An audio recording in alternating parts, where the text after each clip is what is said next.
Good day and welcome to this CNBC Africa special broadcast coming to you from the city of Cape Town. Of course, my name is Fifi Peters. Today we are here to discuss some mining matters with a particular focus on safety and all the other elements shaping the landscape here on the continent. Of course, the good news is that fewer mine workers lost their lives in 2024 as a result of the concerted efforts that the industry has been taking and making to improve safety standards in the industry. The not so good news is, of course, the fact that one life lost is still one life too many. And according to statistics from the Mineral Councils of South Africa, around 42 mine workers did not return home after checking in for work. So what this means essentially is that a lot of work still needs to be done to improve the safety score in Africa's mining sector.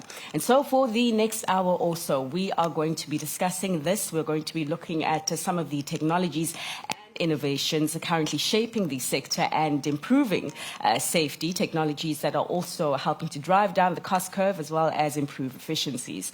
We'll be putting a bit of a global landscape on the sector as well and dissecting some of the major trends currently underway, the protocols currently in place, and ultimately how this is shaping one of Africa's oldest industries. I am not alone. I am joined by a wonderful audience and key stakeholders in the mining industry, of course, and expert panelists who I would like to introduce you to at this present moment in time, beginning with the gentleman on my very left, Mr.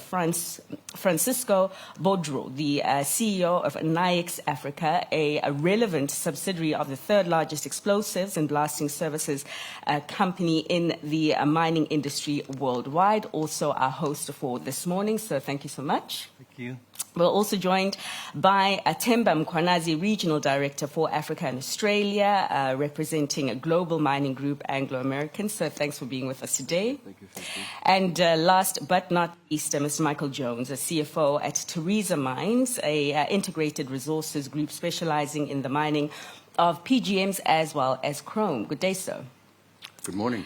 Good morning. So getting into the matter of the day, as it were, we're discussing safety standards. And as I said, there was an improvement in the safety score. According to some statistics released to industry stakeholders here, 55 lives were lost in 2023. According to official statistics, that declined to around 42. So the trend is improving, but of course a lot more work does need to be done. Francisco, maybe you can just give us a sense and a broad view of how NIX is working with your clients within the industry to perhaps supply them with the technologies and the services that can help them have a better safety score.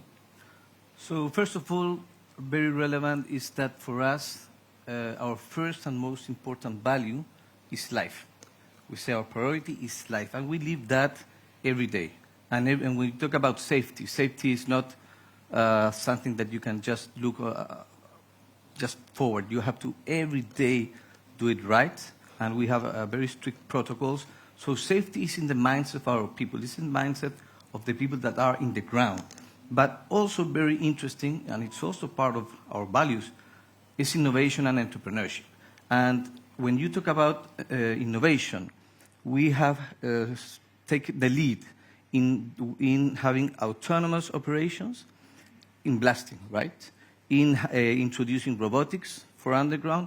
And I will maybe centralize in South Africa and the Southern Africa, where we have a collaboration with the University of Stellenbosch. As a global company also, we have local approach.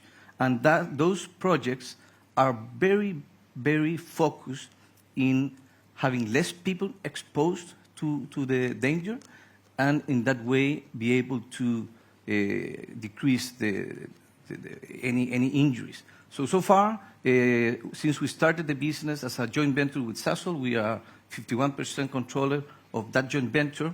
Our trends are going down nicely, but again, we cannot sleep even one day. Of course, that is quite risky, of course, for the workers in the industry. And maybe, Temba, you can give us a view of how the picture's looking like at Anglo American.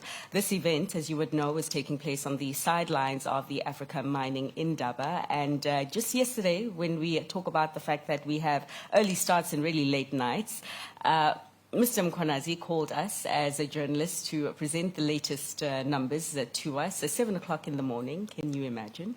Nonetheless, it was worth it because of the information that was presented. And we got told that the trend is improving, but a lot more work needs to be done. Within the Anglo's operations, how is safety looking, and what kind of work is being done to improve your score, sir? When one puts that into context, in 1993, the industry in South Africa had 600 fatalities. So we've come a hell of a long way, but it's still 42 lives too many. We also look at it not just purely from just a safety perspective, but also from a health perspective, because you can have safety incidents where people get hurt and you have a fatality. Equally, if you expose people to harmful environmental conditions, you're not going to see those deaths immediately. It could take 5, 10 years or so. So it's very, very important that we look at it like that. The approach has been working in collaboration with the DMRE, with the unions, and with member companies within the Minerals Council. I would say the first major milestone was the adoption of milestones in 2013, where industry, through the Mine Health and Safety, came together with a promise around what we were going to do to reduce fatalities in our industry. There were 3 phases to it. The one was a focus on systems and procedures, right? Making sure that we've got the right governance around, life-saving rules, processes, how we support safety management within our businesses. And look at some of the regulation as well. The second phase was an investment in technology. And these technologies related to aspects such as proximity detection. There was also a lot done in the explosive areas, particularly around detonators and all of that. And of course, there's also been, lots of investment around fall of ground in terms of technologies. So gradually, we started to see drops in fatality rates. And then in 2017, there was a realization that whilst you might have the systems and processes in place, whilst you might have the technology in place, at the end of the day, safety is about people, and it's about leadership. And as leadership, we need to take a stand. So through the Minerals Council, we adopted what we call Kumbule Kaya strategy, which is very similar to what I was talking about the sacred covenant, because it was saying everybody has to go back home safely. And that was then forcing the CEOs to commit to eliminating safety within their businesses. And in many ways, that, with obviously working through with the unions and the DMRE, as a tripartite, has led to where we are today. I imagine it's getting the CEOs and the CFOs to commit to that score. So maybe, Mr. CFO, Michael, just to talk to us. I mean, so you did mention the fact that the fall of ground incidents had improved, although I know you have told me as well it's still an issue. But I also saw when it came to safety areas that were of concern, the safety related to machinery, electricity, as well as the health aspect, Timber, that you did touch on was still a challenge. But Michael, your take in terms of how you guys are approaching safety at Tharisa? Sure. I think just if we go back a step to what Tharisa is, Tharisa is a very large-scale open-pit mine. So as a consequence of that, we have very few people. So we have a lesser number of people, and more danger. Mining underground is traditionally more dangerous. But wherever you have men and machinery working together, you have the potential for incidents or accidents. And I think from our side, I think training is very key. So you've got regular ongoing training. We all have a commitment to ensuring our workers return safely every day from the work. And we did achieve that in our last financial year. So that was a very positive outcome. But you need to be vigilant throughout the process. Again, you talk about the technologies that you use. There we have people detection, vehicle detection systems. So every person you have is equipped with a people or vehicle detection system. When a vehicle approaches, it beeps. They can't see you from these large trucks that you're busy driving and the equipment. And likewise, vehicles approaching vehicles. Detection systems and also automatic retardation. So if they're approaching too close, the vehicle automatically slows down or effectively it cuts out on the engine. Sure. And that's a new initiative from the Department of Resources that they're imposing on the mines to actually do this to improve that safety. But it's really a way of life. You have to live it. It's not just when you get to work. It's on your way to work. It's just living safety as a core value, and that's what we strive to achieve at Tharisa Mine.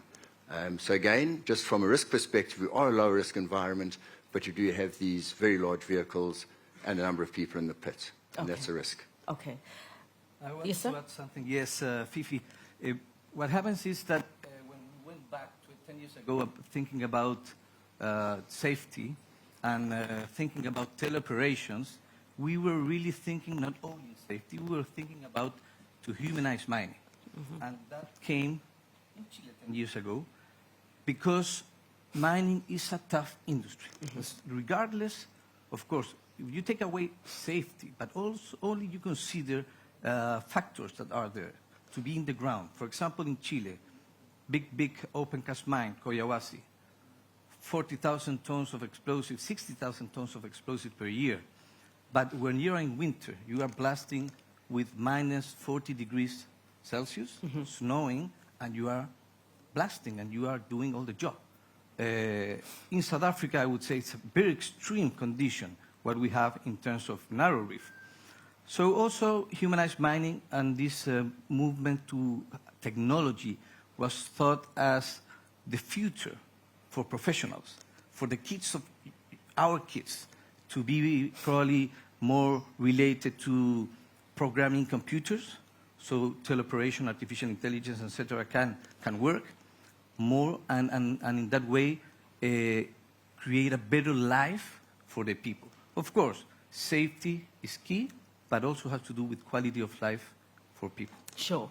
And perhaps, I mean, there may be questions as to why we are starting this conversation specifically with safety against the backdrop of the theme for this year's Mining Indaba being future-proofing the industry for today. I think that we can all agree in the room that without workers, you don't have an industry, and this is why we're giving safety such prominence. With that said, to the point that you just made, the industry is still tough. And we, again, referencing the statistics that you released as the Mineral Council of South Africa, Temba, the fact that if we look at where the mining industry in South Africa sits right now, we're still not at levels that we were before the COVID-19 pandemic. We're a lot closer, but the value of the mining sector is still not quite there. So maybe let's just talk about that. Against the backdrop of a difficult situation still that perhaps is not as difficult as where we're coming from, what is this cost curve looking like in terms of making the investments in these technologies, and how are we optimizing the costs against the difficult environment still? So from the side of a supplier, like an AX, for us, it's very key to partner with our customers. And we do a lot of things together because we want them to save costs. That's our role. It's not only to blast, it's to blast in a very efficient way. And one of the things that we are doing, first of all, we measure the quality of the fragmentation. So depending the kind of ore, you wouldn't like to have fines in manganese because the price of that manganese that is fine is very cheap. Same in coal. So the right fragmentation is relevant. Also, when you have hard rock, if you don't have a right fragmentation, you have a lot of costs down the, going down in the plant. That's a lot of energy cost. So that's why we measure that. And we have a project that is an X-Pride, in which using artificial intelligence and all the data that we can obtain through the blast and the MMUs, we are collecting data, using that, and predicting what is the best drilling pattern that you need to drill as a mine, and then what is the best product or which is the best amount of explosive you can use in the different holes in order to optimize that blast. Also important, we are bringing now to the market the DT5, that's the electronic detonator, last generation electronic detonator that is really the best product in the world now. And this product will improve accuracy. We will be able to blast 10,000 holes per blast, which is a lot. But very importantly, it will increase safety as well. Sure. You talk about artificial intelligence, and we're having this conversation a week after there has been quite some interesting moves in the AI space, particularly with generative AI. And what it has shown us is the competition that's ratcheting up in this space is leading to the potential reduction in costs when it does come to investing in technology. And Themba, we were talking offline about the costs the mining industry was facing, specifically mining inflation, which has come down and is at slightly more comfortable levels, I think you'd agree. But when we do talk about costs right now, how are you approaching the cost optimization curve while balancing investments in these technologies that enhance efficiencies? There's quite a number of things that we are looking at because essentially, I mean, you know, it's a competitive world out there. And of course, you want to, as an operator, be on the right side of the cost curve. For us, though, it starts with the mine plans, having an optimized mine plan that makes sense. A mine plan that maximizes the recoveries, particularly in terms of the grades, right? Where also you are looking at how do you optimize the need, for example, from an open or surface mining perspective, to move the overburden or the debt.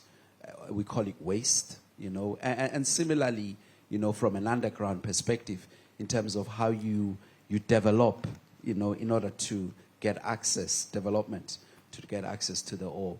So the mine plan is quite critical. Then it's an element around how do we benchmark, you know, against you know, our peers, you know, because as Francesco said, you know,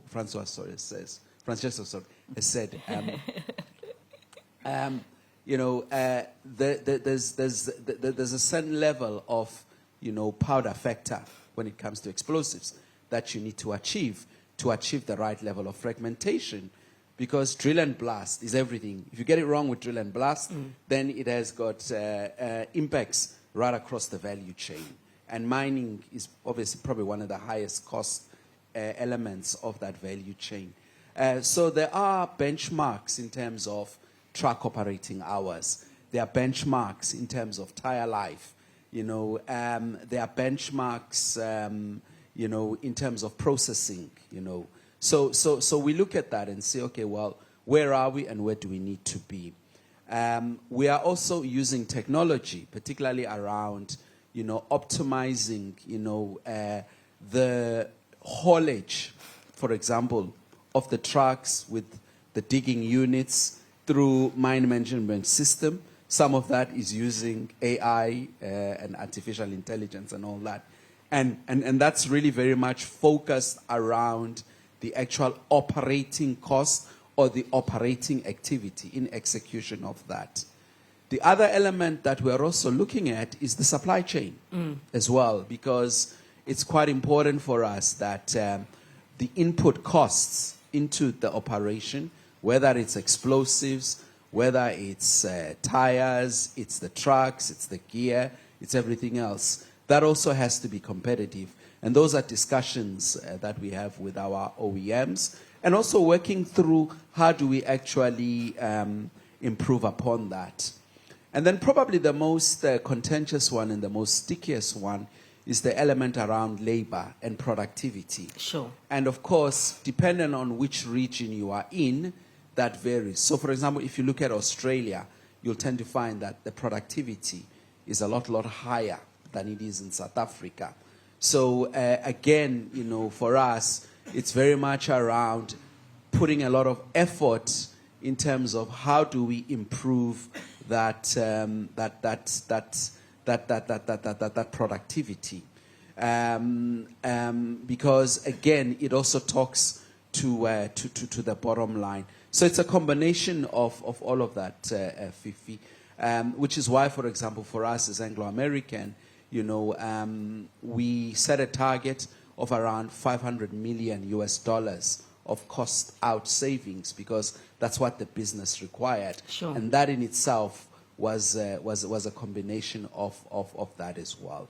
And of course, the other element as well is managing your inventories as well, so as to make sure that your working capital is at an optimum. Sure. And I'm glad that you introduced the issue of labor. And sorry to bring the sticky issue of labor on your door, but just reflecting on what we have seen happening in the platinum group metal space.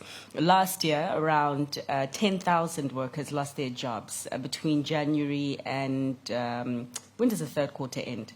Timber, remind me. September. Yeah, between January and September, so that's between the first and the third quarter, and numbers for the fourth quarter are still being tallied, so it could potentially be higher.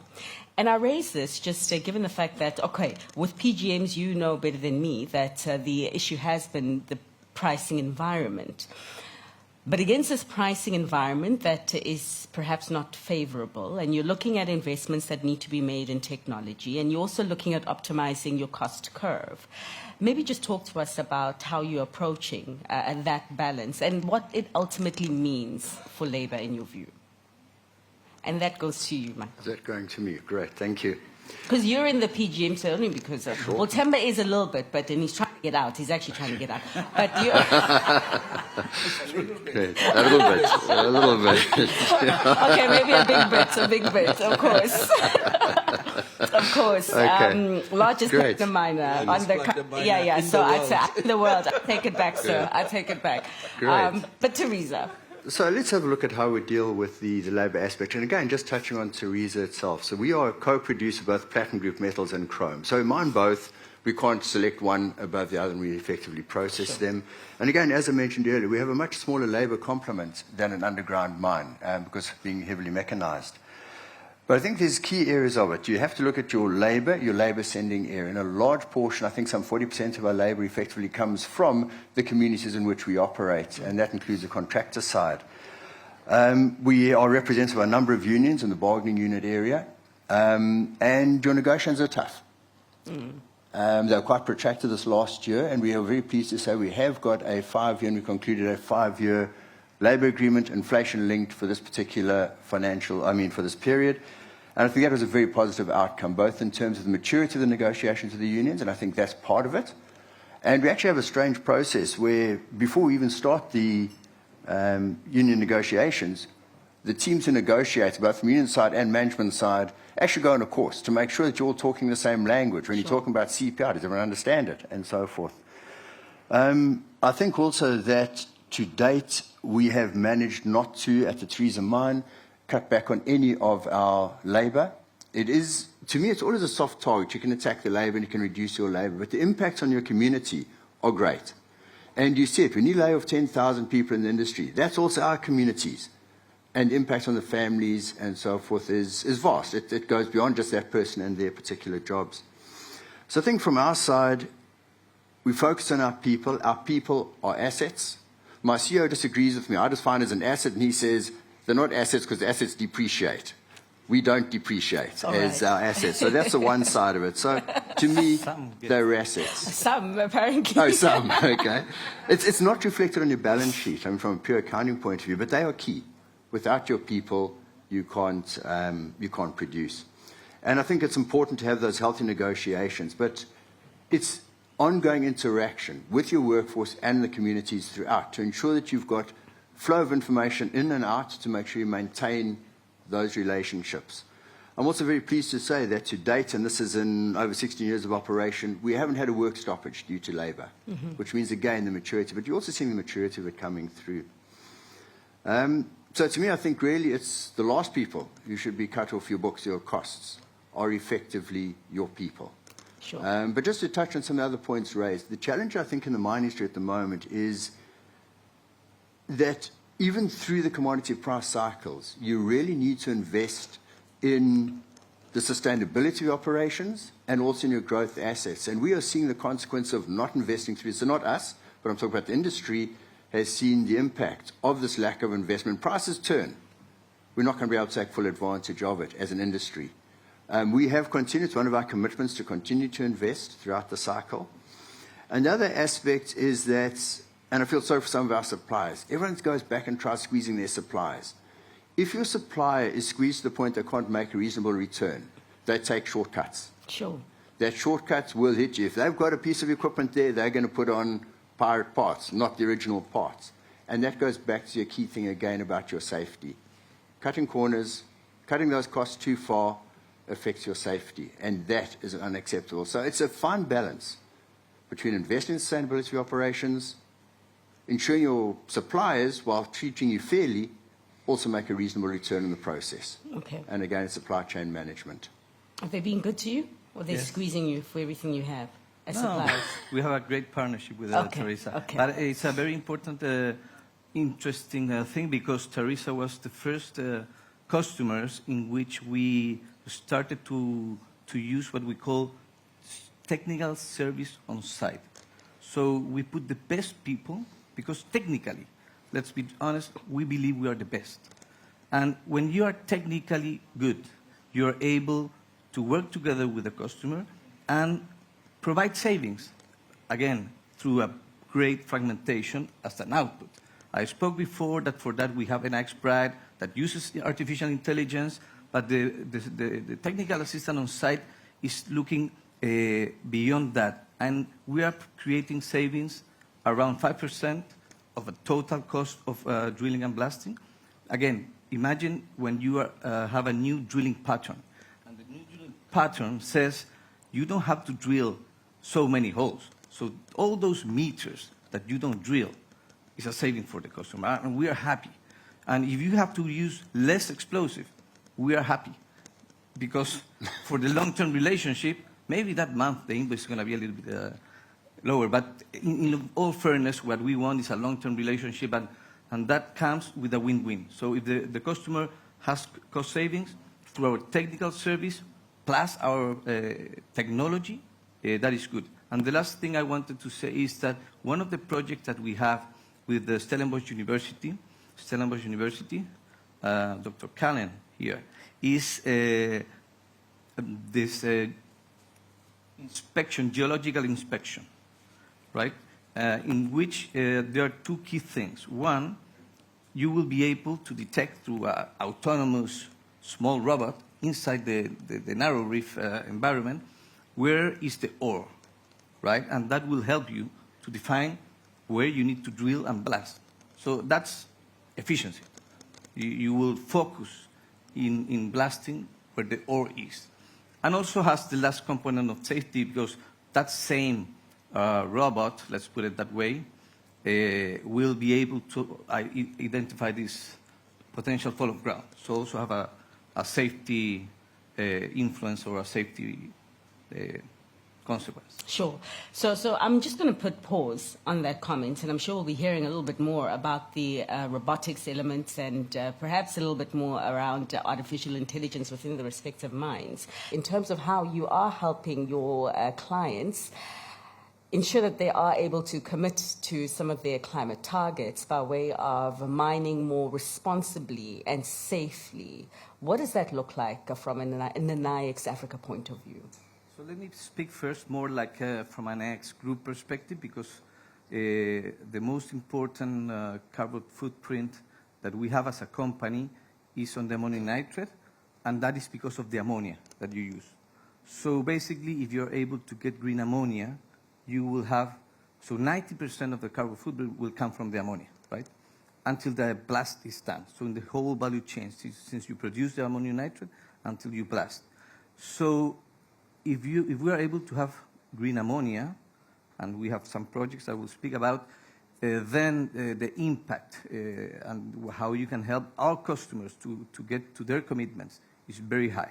So what happened in the first instance when we did the analysis of green ammonia in Chile, Chile has great radiation. I think South Africa, Chile, and Australia are the best countries in terms of radiation for solar energy. Also, we have wind for wind energy.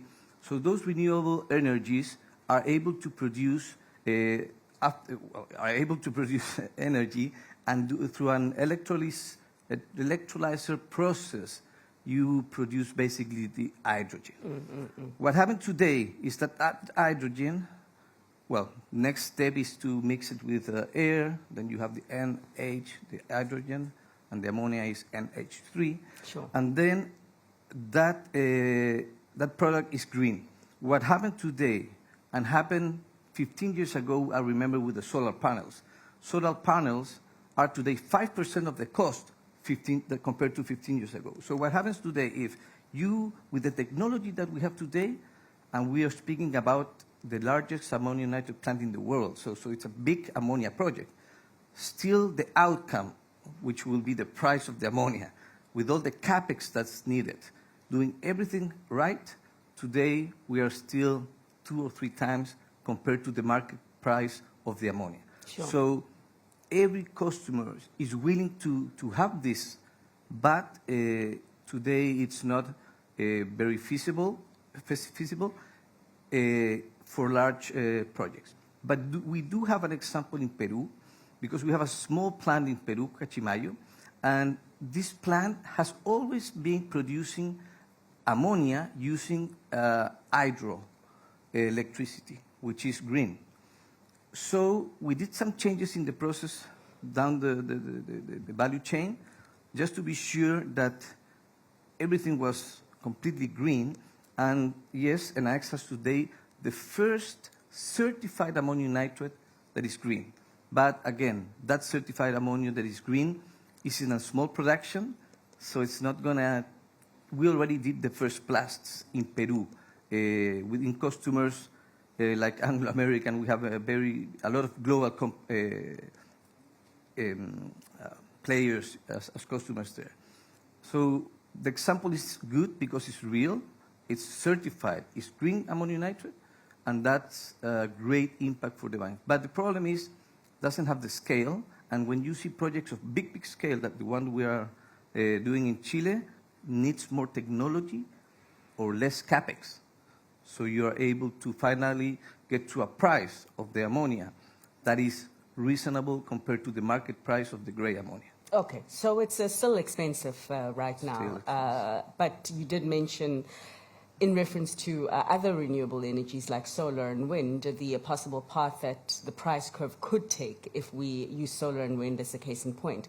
And I think, Themba, it's important just to maybe reflect on sustainability from a renewable energy point of view as well. Specifically in the South African context, many people would be aware that up until recently, we had a temporary blip in what is a good record in terms of electricity supply in the country. But in our darkest times, what it did do is it drove a lot of companies, such as yourselves and as well as Teresa, to accelerate investments, as it were, in more renewable energy sources. So maybe just talk to us about then the sustainability picture over at Anglo, but also just sustainability within the entire ecosystem, if you will, on the community impact as well.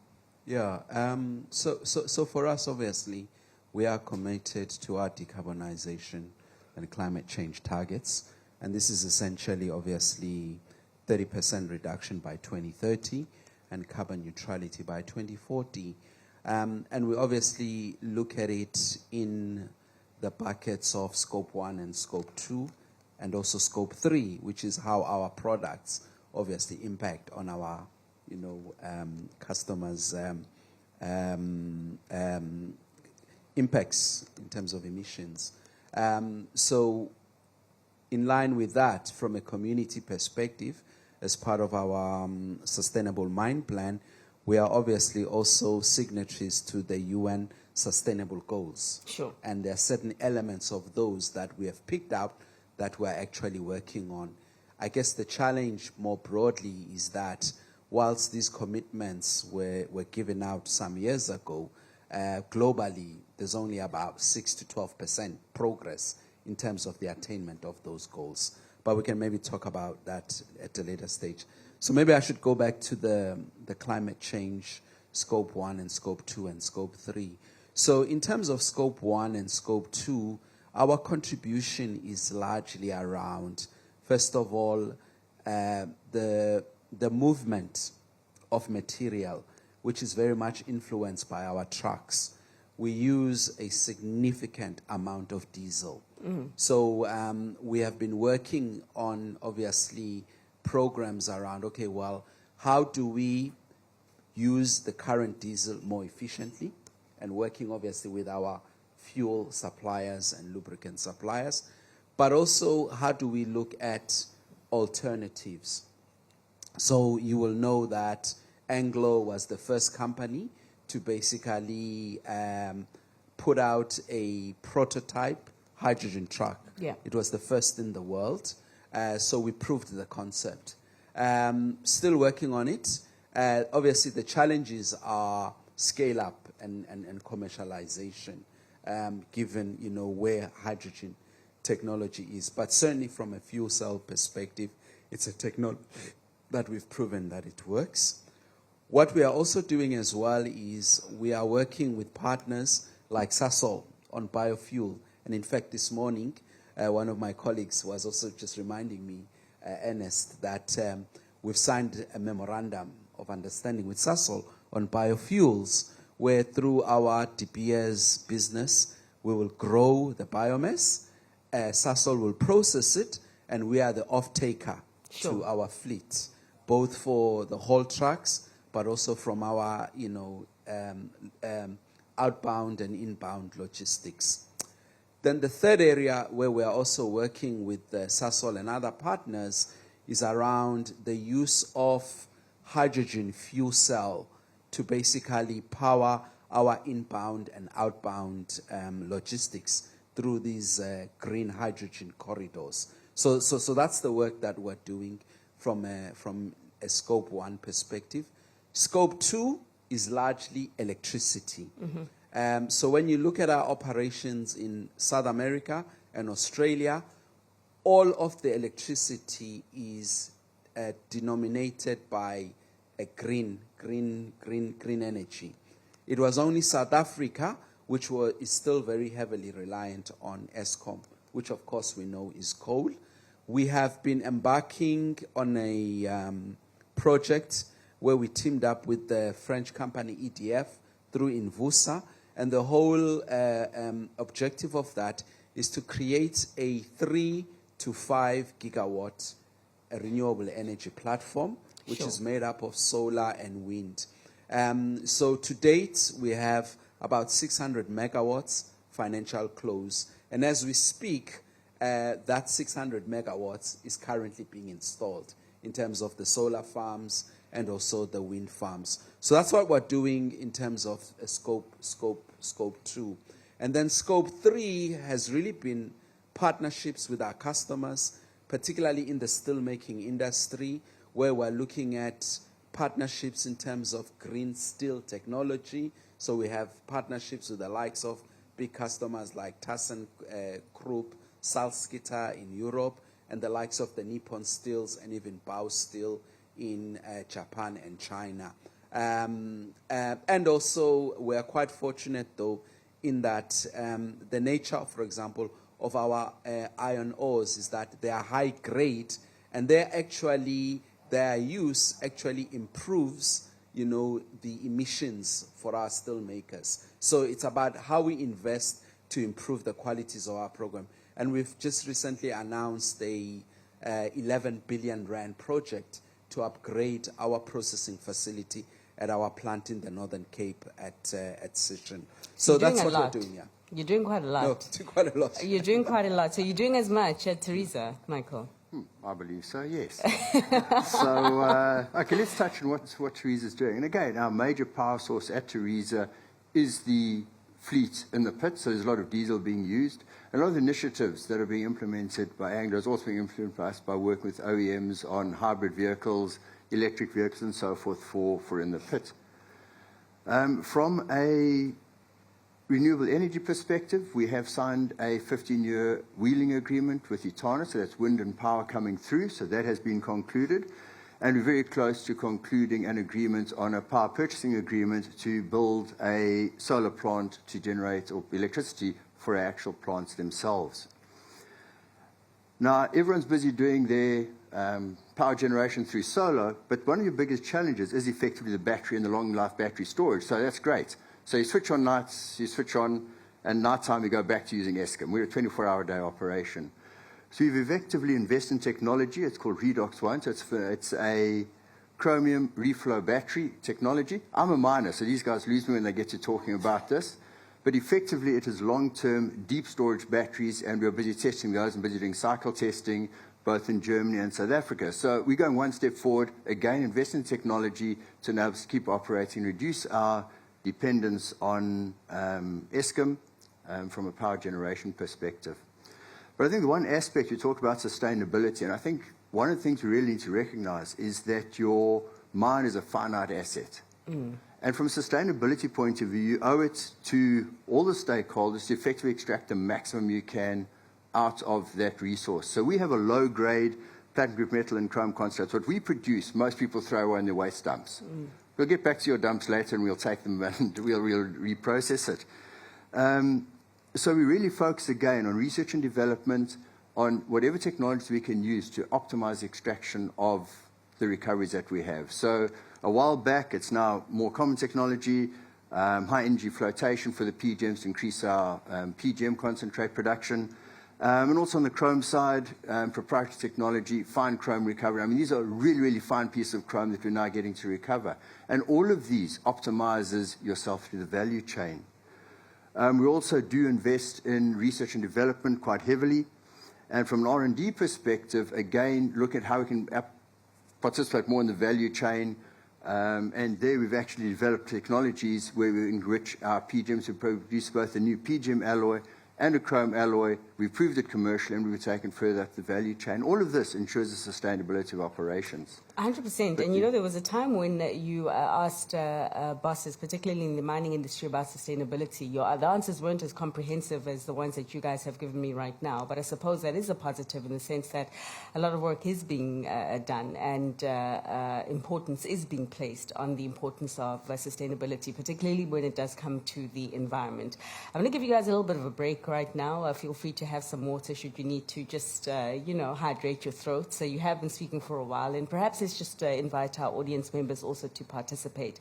There's a gentleman here, finely dressed in different shades of blue, who has raised his hand. So can someone who has a mic just get that ready for him, just to make his contribution, question or answer, but please just introduce yourself just briefly and let us know who you are. So there's a mic that is coming through. It's right here in the front. Okay, I'm Fabian Jadwe, Sales and Mining Services Executive for NIX. So we know in the last 10, 15 years, one of the most important topics for mining has been communities. And we know communities are currently extremely empowered. So empowered to even stop an operation. I would like to ask each of you, what are your companies doing from a digitalization and innovation point of view to involve communities, to work with them, to share information with them, to make sure that you get the license to operate? But also, what are you doing with communities that are not necessarily near your mines, those communities that doesn't have mining operations near and that also need support from big companies? Okay. I think that's a great question. Perhaps let's just take one or two more before we bring it back to the speakers. There's a hand right there, and there's a hand over there. Thank you very much. My name is Cristina Enriquez. I'm an ex-Africa CFO. We have been talking about automation and eventually to remove people from the ground, but eventually the human factor will remain in mining for a while. So from your perspective, your experience, what are the actions that you have been taking to create a culture about safety in the mindset of your employees, particularly the ones in the ground? Thank you. The communities are very, very important to us. And at the end of the day, our view at Anglo is that communities must be integral and participate in the economic prosperity of our business. That's why we call this concept enduring value. Now, in South Africa, we're quite fortunate in that through the mining charter, it is legislated through SLPs, through what you invest in, whether it's education and in health. For example, at Anglo in South Africa, we've invested more than R1 billion in education, in basically improving the levels of pass rates at high school, but also focusing in on early childhood development. Similarly, in the schools as well. The other thing that we've done as well is we've focused on our procurement spend, where for most of our companies, somewhere around 30% of procurement spend is now for host community businesses. So if I take a business like Kumba as an example, you know, their discretionary procurement is about 14 billion rand. Kumba spends about 5 billion rand in terms of host community procurement, and that has created about 300 companies within the communities, of which about 115 are women-owned and about 84 are youth-owned, creating about 4,000 jobs. Our platinum business has done something similar. So that's what we've done. What we've done in the digitization space, working with our peers, our sister mines, we've entered into providing free broadband and free Wi-Fi, because we know that that is quite something that's important. So that's a really important factor. The safety one, just to add on that one very briefly, I mentioned earlier, you know, the adoption of systems. So at Anglo, for example, it started off with identifying fatal risk standards. That then morphed into identifying what are the priority unwanted events that we do not want, which then defined what are the critical controls that each and every worker needs to know, that are also managed, monitored by management, and assured that those critical controls are in place. Sure. What we also encourage, though, as well, which is the empowerment, is the use of legislation such as Section 22 and 23, where workers have the right to deny unsafe work or to stop unsafe work. We also do visible, felt leadership, but ultimately, at the end of the day, it's one thing connecting with the head. You need to connect with the heart, ultimately, and it's really about creating that engagement and that psychologically safe. And then the last comment around the leadership, you know, I mean, I have a mantra, and this is what I really impress upon my team, which really talks to the ownership. And in fact, I would like to say I go even beyond that in calling it extreme ownership. Because my mantra is the result you get is a reflection of your leadership. No excuses. So if you hurt people or you maim people, right, it's a reflection of your leadership. No excuses. And that extreme ownership is quite pivotal, because when we have that extreme ownership, then leaders within the mining companies go all out to ensure that we achieve zero harm. I think that's a great mantra that perhaps can be important to other organizations, one that holds great accountability thereof. Francisco?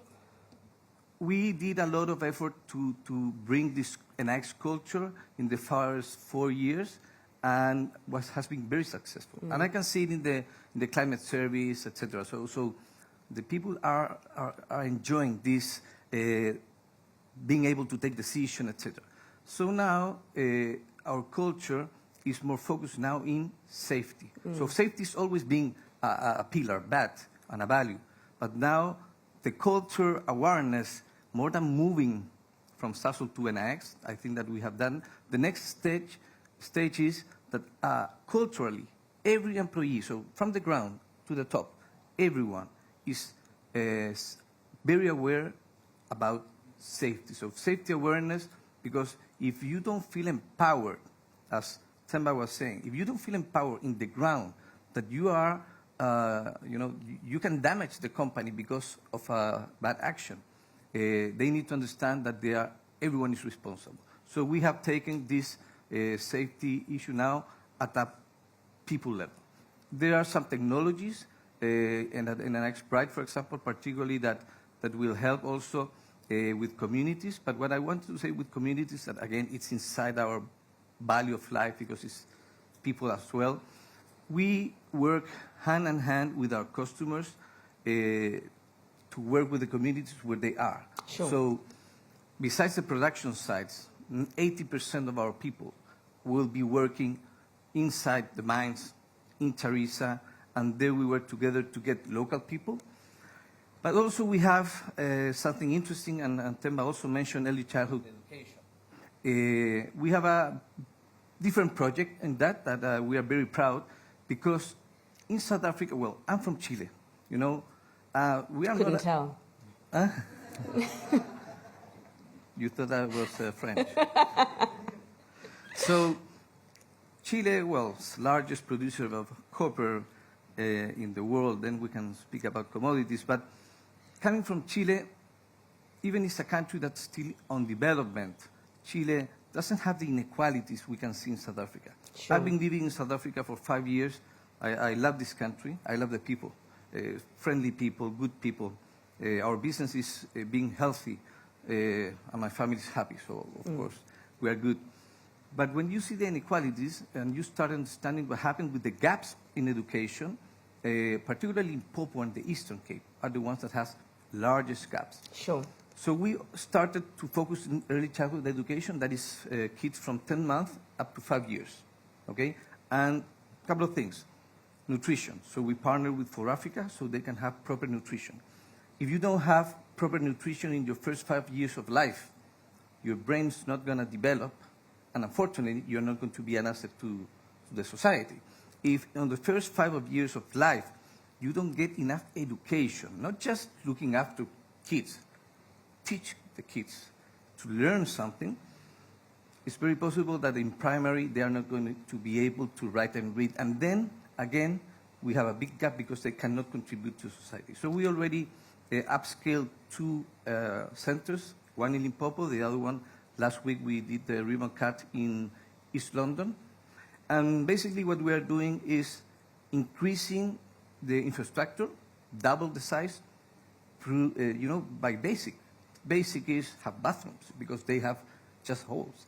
You know, I've never heard miners speak, and industry stakeholders speak so passionately about some of the work that they're doing outside of the day-to-days, the work that they're doing within the community to ensure that all boats and tides do rise at the same time. And it is quite heartening. And I think that even our viewers at CNBC Africa will appreciate the different take to mining conversations that we have brought them for today.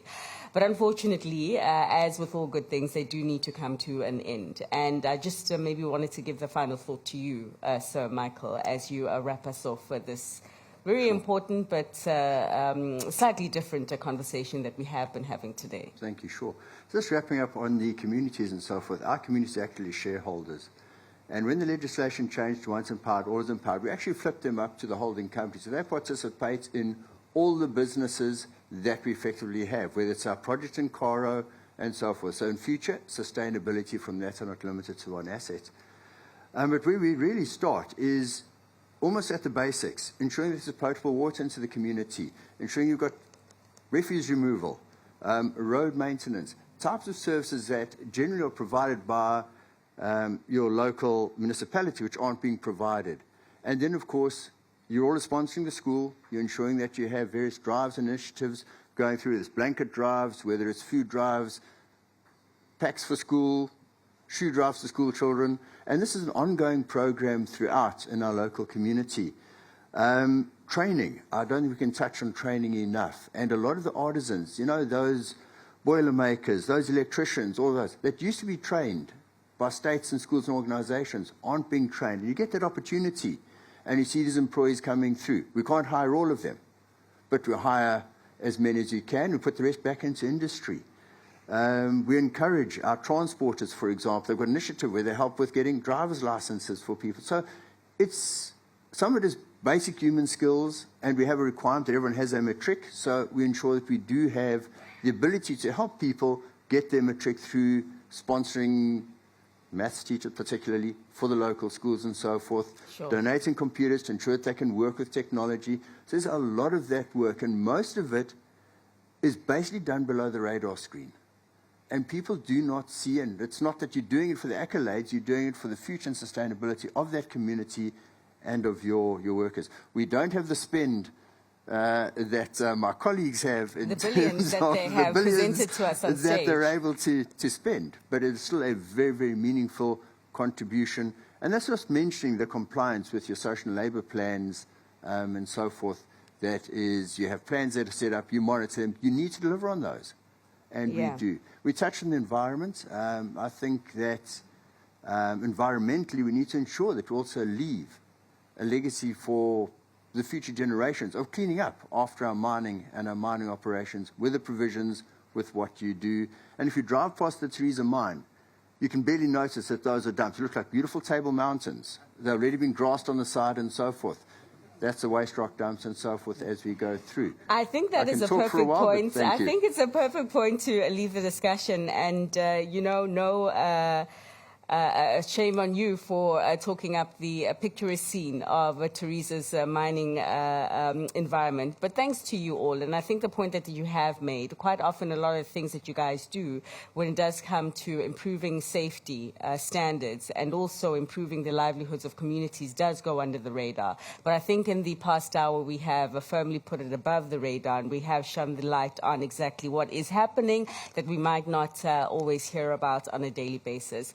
But as I said, with all good things and all good conversations, they do come to an end, and we have come to the end of this conversation right now. Many thanks once again to our panelists who have joined us today, Mr. Francisco Bodran, CEO at NIX Africa, Mr. Themba Mkhwanazi, Regional Director for Africa and Australia over at Anglo American, and Michael Jones, the CFO of Theresa Mines. And of course, many thanks to our audience who have joined us here in Cape Town as well and given off their precious time. From us, from here for now, thanks so much for watching. And remember, do stay watching CNBC Africa. Goodbye.